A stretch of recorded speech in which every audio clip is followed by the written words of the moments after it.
Hello everybody. Today's our topic is important laws of mechanics. The law of Newton's law of motion.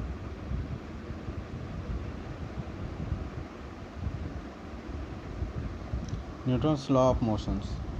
নিউটনের তিনটে ল আছে. First law of motion is a particle remain at rest or continuous to move with uniform velocity in a straight line with a constant speed if there is no unbalanced force acting on it. যদি একটা পার্টিকেলটা যদি rest থাকে, স্থির অবস্থা থাকে অথবা গতিশীল অবস্থা থাকে,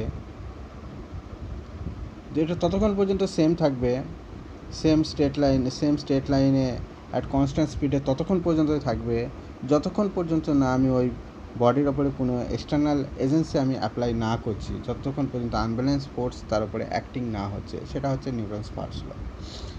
নিউটন সেকেন্ড ল কি বলছে? নিউটন সেকেন্ড ল বলতে এটাই বোঝাচ্ছে যে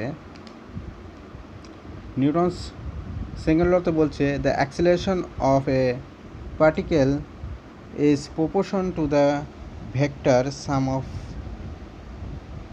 force acting on it. যেটা হচ্ছে P equals to ma. The force is directly proportional to the acceleration of the particle. And m is a constant that is mass.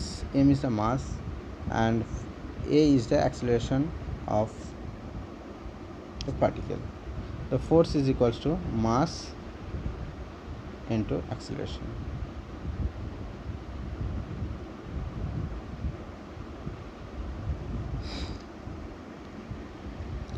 The acceleration of a particle will be proportional to the force and will be in the direction of the force.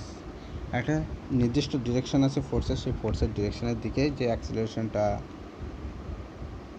সামনে আসছে সেটাই হচ্ছে কি force. সেটা হচ্ছে কি ফোর্সের সঙ্গে প্রপোর্শনাল, ডাইরেক্টলি সমানুপাতিক.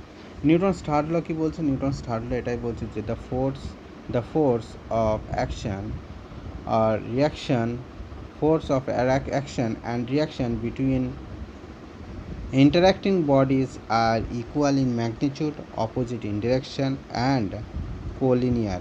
They lie on the same line.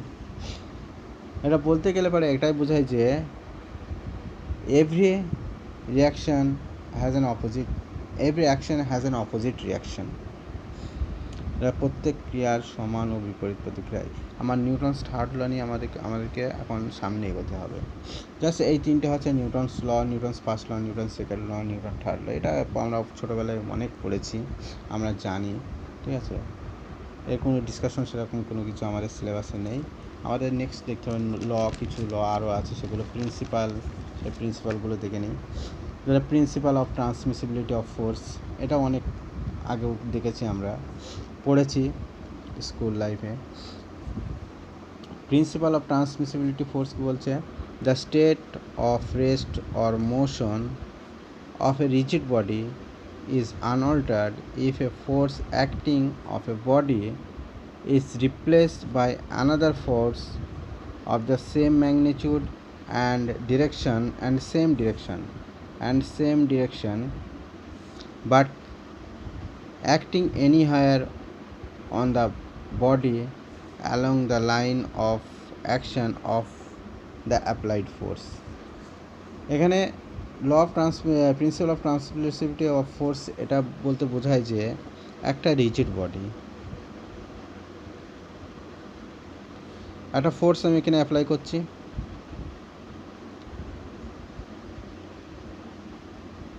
এখানে ফোর্স অ্যাপ্লাই করলাম এফ. এই যে লাইন অফ অ্যাকশন সেটা হচ্ছে এই যে লাইন অফ অ্যাকশন, এটা একটা রিজিড বডি, এটা রেস্ট স্থির অবস্থায়. আর একটা rigid body, same magnitude and line of action is also same, but force are place in other side. এখানে ফোর্সটা আমার অ্যাপ্লাই হচ্ছে. তাহলে এই বডি দুটোর মধ্যে কোনো ইন্টারচেঞ্জ হবে না, সেটা হচ্ছে ট্রান্সমিশন আনঅল্টার বডি, রিজিড বডি আনঅল্টার, বডির কোনো শেপ আকার আয়তনে কোনো পরিবর্তন আসবে না, লাইন অফ অ্যাকশন সেম থাকছে, এটার সঙ্গে এটা সেম, ফোর্স ম্যাগনিচিউডও সেম, ম্যাগনিচিউডও সেম।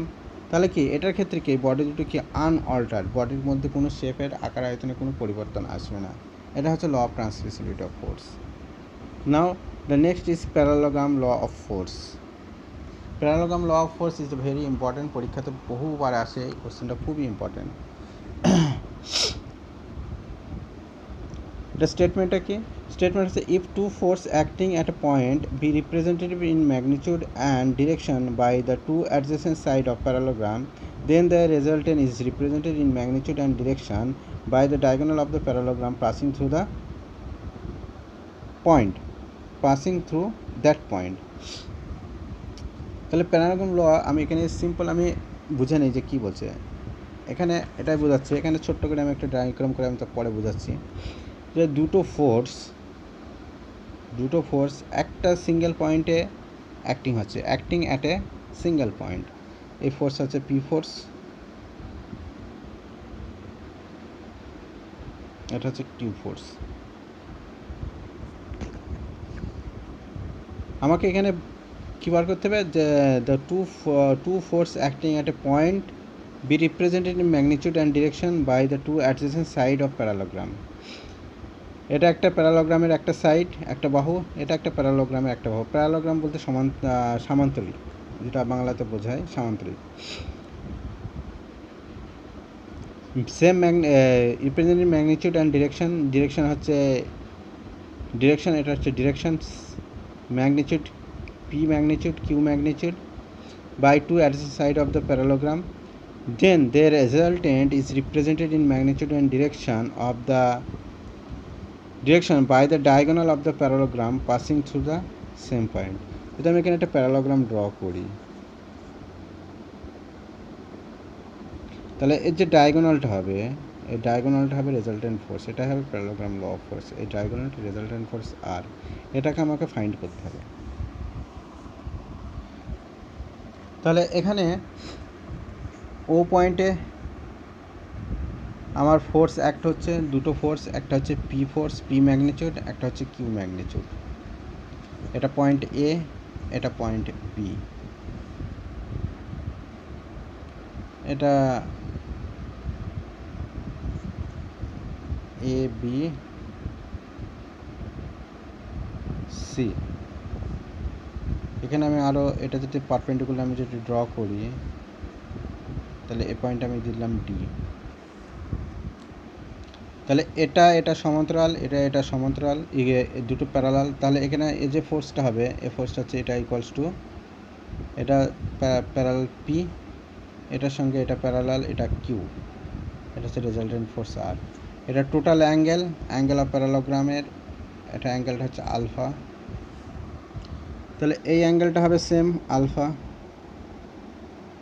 যেহেতু এটা সমান্তরাল parallel.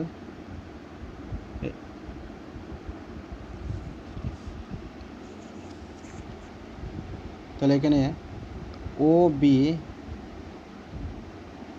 is parallel to AC, so angle BOA or AOB, angle AOB is equals to angle DAC.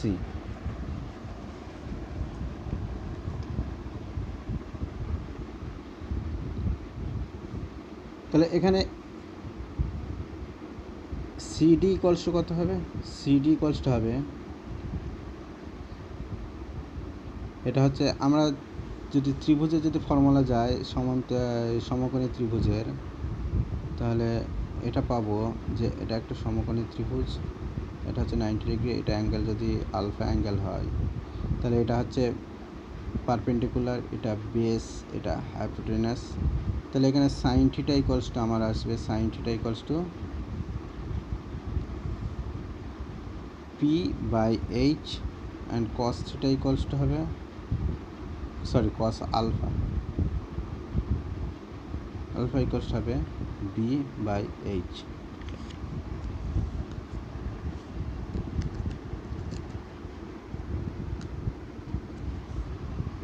তাহলে এখানে সিডি ইকুয়ালসটা কত হবে? সিডি ইকুয়ালসটা হবে সিডি ইকুয়ালসটা হবে আমার এটা সি, এটা ডি, এটা এ।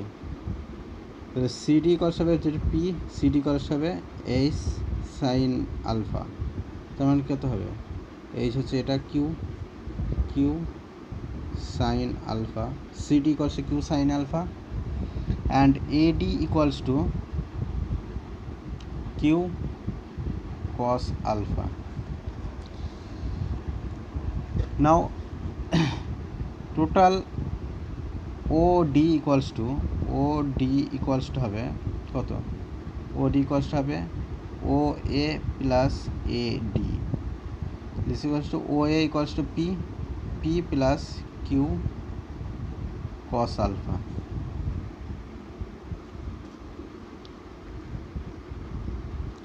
তাহলে এটা কত হবে? এটা একটা সমকোণী ত্রিভুজ, যার অ্যাঙ্গেল মনে করি থিটা অ্যাঙ্গেল। তাহলে এই যে অতিভুজ, এই অতিভুজটা কত হবে? অতিভুজ ইকুয়ালস টু কে? অতিভুজ equals to root over of লম্ব স্কোয়ার প্লাস ভূমি স্কোয়ার। তাহলে আর equals to root over of CD square plus O D square. তাহলে এখানে সিডি ইকুয়ালস টু কত?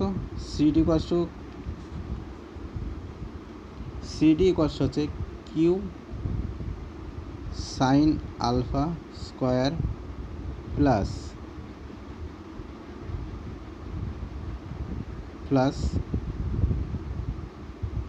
এ OD equals to P plus Q cos alpha, P plus Q cos alpha square,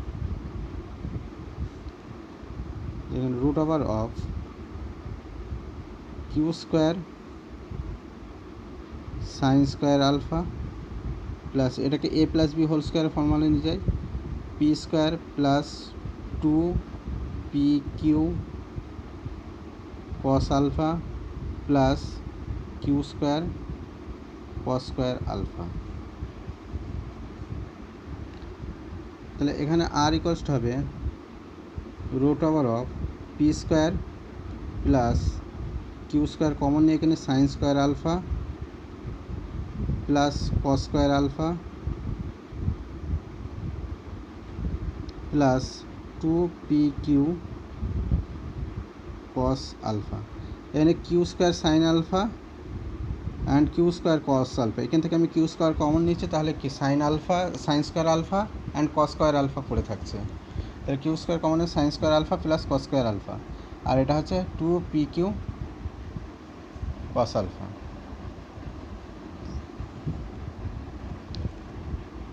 তাহলে এখানে লিখতে পারি আমি P square plus sine square alpha plus cos square alpha equals to 1। আমরা জানি sine square theta plus cos square theta equals to 1। P square plus Q square plus 2PQ cos alpha. এটা হলো resultant ফোর্সের value, যে resultant force কত, এই ভ্যালুটা। এটা খুব ইম্পর্ট্যান্ট, এই ফর্মুলা দিয়ে অঙ্ক করতে হবে আমাকে, এই ফর্মুলা ইউজ হবে অঙ্ক করার সময়, এটা খুবই ইম্পর্ট্যান্ট। এবার চলে আসি যে অ্যাঙ্গেলটা কত হবে, এই থিটা অ্যাঙ্গেলটা কত হবে সেটা বার করি। তাহলে থিটা অ্যাঙ্গেলটা বার করতে গেলে পরে আমি এখানে ট্যান থিটা যদি বার করি, এটার ক্ষেত্রে ট্যান থিটা ইকুয়ালস টু কত হবে? ট্যান আলফা কত হবে? এটার ক্ষেত্রে ট্যান, তাহলে ট্যান থিটা আর আলফা ইকুয়ালস টু লম্ব বাই ভূমি পি বাই বি। তাহলে লম্ব হচ্ছে এটা, ভূমি হচ্ছে OD, CD divided by OD। তাহলে এখানে আমি লিখতে পারি যে tan alpha equals to tan theta equals to CD divided by OD। তাহলে এখানে থিটা ভ্যালু বার করতে বলেছে আমাকে, তাহলে থিটা ইকুয়ালস টু হবে tan tan inverse CD divided by OD. তাহলে এখানে থিটা ইকলস টু হবে tan inverse CD equals to কত, CD equals to Q sine alpha, Q sine alpha, and OD equals to P plus Q cos alpha. এটা হয়ে গেল theta angle. তাহলে এখানে আরেকবার দেখে নিই, বুঝে নিই আরেকবার কী জিনিস বলছে। Parallelogram law of force, parallelogram law of force এটাই বলছে যে দুটো ফোর্স একই পয়েন্টে অ্যাক্টিং করবে, তার ম্যাগনিটিউড থাকবে, ডিরেকশন থাকবে, দুটো অ্যাডজাসেন্ট সাইডে প্যারালোগ্রামের দুটো সাইডের দুটো সাইড হয়, একটা এই সাইড একটা এই সাইড, দুটো adjacent side of the parallelogram. দেন দেয়ার যে রেজাল্টেন্ট ফোর্স, সেই যে রেজাল্টেন্ট ফোর্স এটা হবে দুটো ফোর্সের ডায়াগোনাল দিয়ে পাস করবে, এটা হবে প্যারালোগ্রাম ল অফ ফোর্স। এই মাস্ট আমাকে ফাইন্ড করতে হবে, এই রেজাল্টেন্ট ফোর্সটা বার করতে হবে, অ্যান্ড রেজাল্টেন্ট ফোর্সের যে অ্যাঙ্গেলটা সেই অ্যাঙ্গেলটা আমাকে বার করতে হবে। এটা হচ্ছে আমার parallelogram law of force. Clear? এবার নেক্সট চলে আসি ল্যামিস থিওরাম। ল্যামিস থিওরাম কী বলছে? Lam's theorem state that if three coplanar concurrent force, আমি আগেই বলেছি কপ্লানার বলতে কি বোঝায়, কপ্লানার কনকারেন্ট,